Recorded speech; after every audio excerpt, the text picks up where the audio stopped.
हम जब भी किसी कलाकार को देखते हैं ना, तो हमें लगता है कि शायद उनकी ज़िंदगी हमसे बहुत अलग होती है या उनका रहन-सहन बहुत अलग होता है। क्या ऐसा है? नहीं, बिल्कुल नहीं। हम लोग इंसान हैं भाई। हम लोग वो इंसान है, वैसे ही है। घर में सुबह उठते हैं, डांट खाते हैं जब छोटे थे तो कि भैया क्यों नहीं ये हुआ, क्यों नहीं ये करो काम ये। हाँ, तो डिपेंड करता है कि आपका। लेकिन मेरे घर में पर्टिकुलरली माँ के बदौलत दोनों पर बहुत ध्यान दिया गया था, एकेडमिक्स और हमारे डांस वगैरह के। तो फिर हर चीज़ तो एक तरफ घर में वेद पाठ संस्कृत की पढ़ाई होती थी, हिंदी की पढ़ाई होती थी, और माँ तो खुद हिंदी लेखिका भी थी। बनारस हिंदू यूनिवर्सिटी की एमए साहित्य अलंकार गोल्ड मेडलिस्ट थी। और एक दूसरी तरफ कॉन्वेंट स्कूल में थे तो वहाँ भी वही पूरा चलता था, और हमेशा म्यूज़िक और डांस में पूरा। तो और अगर हम अच्छी तरह से नहीं कर, लेकिन साथ साथ सुबह उठ करके घर की डस्टिंग भी करना पड़ता था। और वीकेंड्स पर जो है ज़रा हाथ भी लगाना पड़ता था कि आटा कैसे गूंदे और ऐसे करे, तो रोटी कैसे बनाए। उस ज़माने की रोटी, जब मैं 7-8 साल की थी, तो शायद हर कॉन्टिनेंट की शेप्स बन गई थी। यानी कि आपने बचपन से ही अपने शौक को तो आपने नर्चरिंग करना शुरू किया, लेकिन कहते हैं ना कि एक परिवार में हर किसी को, चाहे वो लड़का हो चाहे लड़की, अपनी जिम्मेदारियों को समझना चाहिए और उसके लिए काम करना चाहिए। आपने और बखूबी उसमें अपनी परफॉर्मेंस को बेहतरीन तरीके से दिखाया और समझाया लोगों को। मैम, जब भी हम लोग लखनऊ घराना, जयपुर घराने की बात करते हैं तो हमने सुना है, लेकिन नृत्यों में भी हमने घरानों के बारे में सुना है। मुझे वो समझाइए कि आखिर नृत्यों में घराने क्या होते हैं? घराना, ये जो शब्द है, ये शब्द घर से आया है कि हमारे घर की चीज़ है, हमारे घर में ऐसे होता है।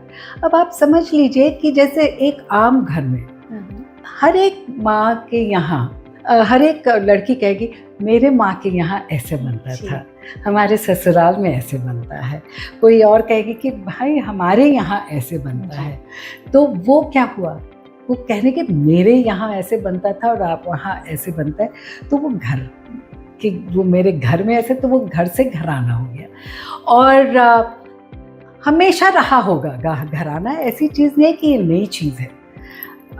कथक देखिए, 2500 वर्ष पुरानी नृत्य परंपरा है जो लिखित रूप में आ रही है 2500 वर्ष से, क्योंकि इसका तो जिक्र महाभारत में भी है।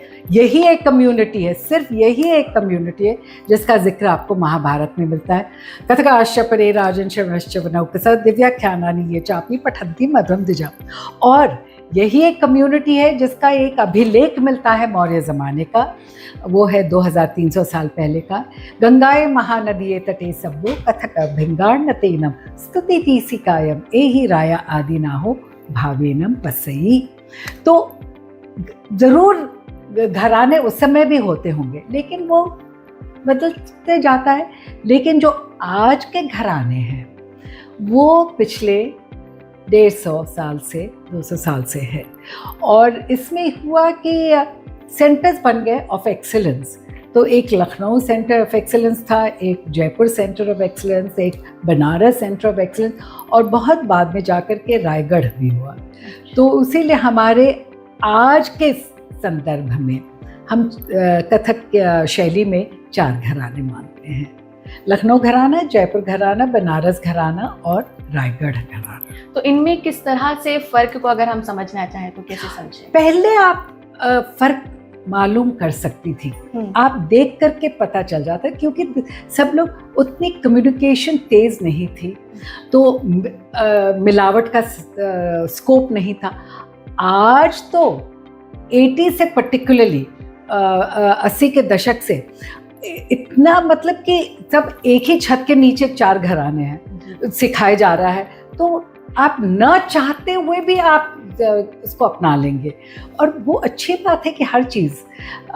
तो अगर चक्कर ले रहे हैं तो लखनऊ घराने में चक्कर ऐसे लेंगे, जयपुर घराने में ऐसे लेंगे, और बनारस और उसी तरह से बनारस की जो एक खुशबू है वो एक अल्हड़पन की है, एक वेरी नेचुरलपन की है। ग्रेस और अंग की खूबसूरती पर जोर लखनऊ घराने में, और वीरता वीर रस आपके जयपुर घराने में।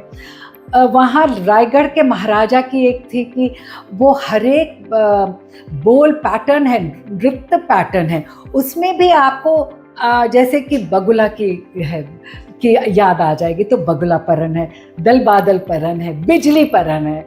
तो इस तरह की हर रिदमिक पैटर्न्स में भी आपको एक खुशबू मिलेगी किसी आइडिया की, किसी इमेजरी की। तो वो एक उनकी खासियत हो गई। लेकिन आज के दौर में मैं कहूँगी कि कभी भी सब लोग कहते थे, लेकिन कहानी तो एक ही थी, एक ही मैं कहूँगी जो मूल घराना था वो कथक था। अच्छा। और बाकी तो सब घरानेज हैं।